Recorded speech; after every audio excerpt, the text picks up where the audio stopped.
Hey, boys and girls, welcome to another week of art. This week's project is going to be all about using stuff from the recycling can. Now, you're probably like, oh, Mrs. Bhattacharya, gross. Why would we do that? Well, the reason is because on Wednesday, April 22nd, it's Earth Day. And Earth Day is a holiday that we celebrate that reminds us to recycle, reduce, and reuse, and take care of our planet a little bit more. So I thought it would be fun for you to create art with things that you would be throwing out. So that would not only be recycling, but it would be reusing things. So let's take a look in my recycle bin and see if there are things that we could use. All right, so here we are at the recycle bin, City of Rockford. I'm gonna open it up, and I see that we have a lot of cardboard. So I have a feeling that I could definitely use this cardboard for something. Now, I also have some recycles in the house that haven't made it to the recycle bin yet, so I think I'm gonna grab some of that stuff too. I do have another area in my house that I keep recycles. It's inside this cabinet when I'm too lazy to bring it outside, and it's kind of embarrassing to show you, but if I open it up, all this stuff should be outside in the garbage. But let's look through it and see if there's stuff that we could use to create art with. I'm thinking I could do something with this bubble wrap. I see some tissue paper tubes that I could use. Anything else? A frozen cereal box. I'm sure I could do something cool with this. Mac and cheese box. I could probably do something cool with that. And maybe let's grab this toilet paper tube. And let's grab this. Oh no, it's a drink cup. So let's gather our things and get started. So what I'm going to do is I'm going to build what's called a found object sculpture. A found object sculpture is a sculpture that you build with objects you find. I did grab a couple extra things. I'm going to need a pair of scissors. I grabbed some crayons, and we don't have any markers at work because the girls forget to put the lids on them. So I found a highlighter and a black marker. If you picked up the supply kit from school, you should have had markers in there, so you can definitely use those to add color to your project. Now I kind of wanted to show you a neat thing. I'm going to use my tubes to make the first found object sculpture. I'm going to show you a couple different ways that you could make one. But I wanted to show you a technique. So with the tubes, you could add some color to these. I mean, you could take your crayons and you could color designs or pictures on here. If you have paint at home, you could paint these. That would be really cool. But the first step is if you want to add color to something, you do that first before you actually start building the sculpture. So what I wanted to show you was what you could do with marker and like some bubble wrap. All right, so what I'm gonna do is I'm just gonna take a section of this bubble wrap, and I'm gonna take the marker, and you could do this with paint too if you had paint. And you can't do a huge section because the marker will dry, but what you can do is put some marker on top of bubble wrap, and then you could take your toilet paper tube, kind of press it in and roll it along.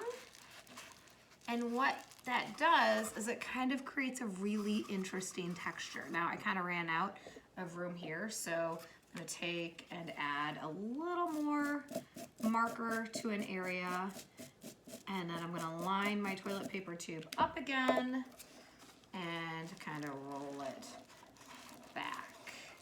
So I just got this really cool texture that I can do for my toilet paper tubes. I think I might do that to some other ones. I kind of wish I had more colors, but I guess when you have 3-year-olds, your markers don't always work. So I wish that I had some more short toilet paper tubes, but this will work for the purpose of what we're doing. I'm gonna actually take some of these longer tubes and I'm going to cut them down in size. So all you need to do is take your scissors. If you have big scissors, that works better, but you should be able to kind of pinch it a little bit and cut it with smaller scissors. Kindergarten, first grade, if you are cutting these down, you might want to ask your parents to help you with that, just to be on the safe side. So I'm cutting these tubes. Again, if you want to decorate the tubes, you should definitely do that first. It's going to be a little harder to decorate it once you have your tubes cut out. Okay, next thing, I'm gonna assemble some type of sculpture. Notice I don't have glue. So what I'm gonna do is I'm gonna cut some little slits into the top of my toilet paper tubes. And I might take this one, cut a couple little slits. And the cool thing is then I can attach the tubes through the slits. So I just kind of line the slits up. And now I attached my first piece. Now, you might have to play around with balance. You can't just build up, up, up. You're gonna need some type of foundation. So maybe I decide to do something here. And it doesn't really matter how many slits you put in it. You can put more slits, you can put less slits. I'm gonna put this one here. And now I could kind of figure out a way to combine these. Now you might find that you need another slit in your toilet paper tube. Actually, I think I'm gonna do it like this.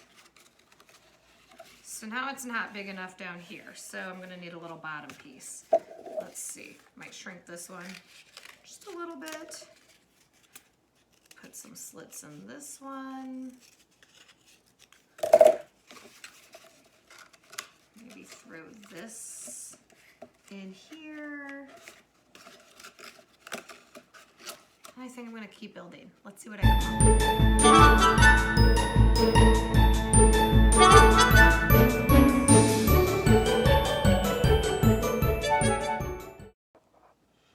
All right, I'm gonna clear some of the stuff out of the way. But what I've basically come up with is a really cool sculpture. The sculpture is non-representational, meaning it doesn't represent anything. It's kind of modern art. Kind of reminds me of the sculpture that you see on the bike path downtown. You could actually make a found object sculpture. I could have turned this somehow into an animal or tried to make like a robot or something cool like that. But I'm feeling pretty cool about my found object sculpture. Kind of wish I would have decorated it a little more. I probably could paint it, but I think it would just be easier to paint pieces first or decorate pieces first and then assemble it. Now, I could even take this apart and rebuild it, try to make something new. So here is my first found object sculpture. I'm gonna show you a different way to do a found object sculpture. It involves circles this time. So I'm gonna move this one. And I'm gonna actually grab this Annie's mac and cheese box. So first thing I'm gonna do is I'm gonna open it up. So I'm just gonna kind of cut down one of those ends. And then I'm gonna make some circles. Your circles can be the same size, different sizes. I'm gonna start with, I don't know, about this size. Now you could draw your circles. Don't feel like you need to just cut them out. You could also try to trace them so they're all the same size, but it's really not necessary. So I'm gonna cut some circles out.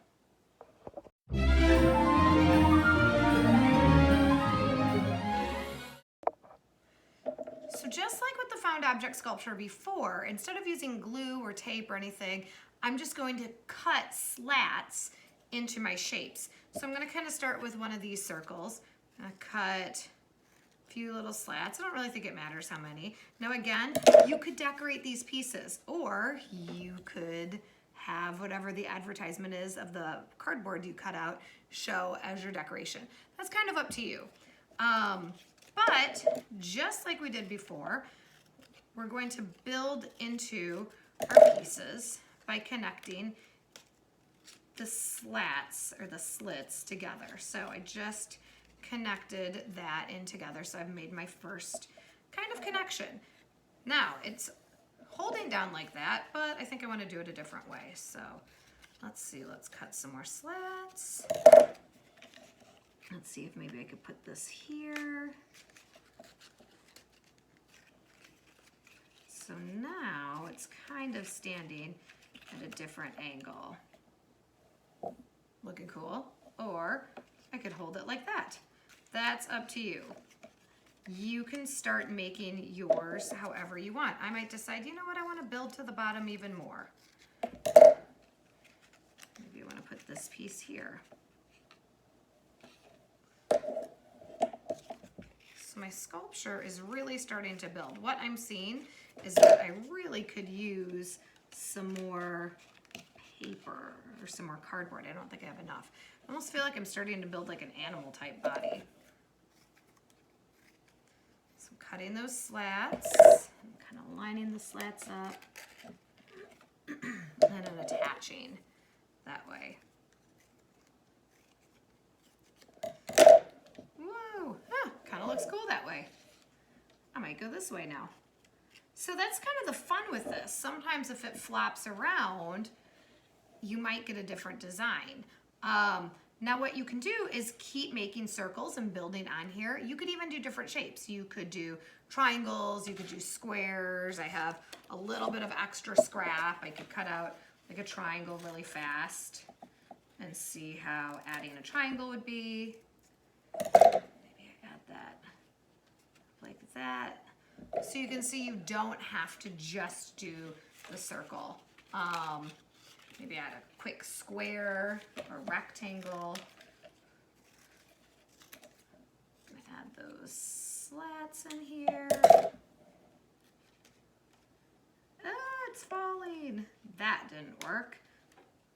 But that's kind of the fun of it. You are just having fun creating and building. So my sculpture, it's pretty cool. I could also change its direction. Maybe it goes this way. Maybe it goes this way. Ooh, I actually like it this way. So that's up to you. I hope you have a really fun time creating your own found object sculpture to help celebrate Earth Day.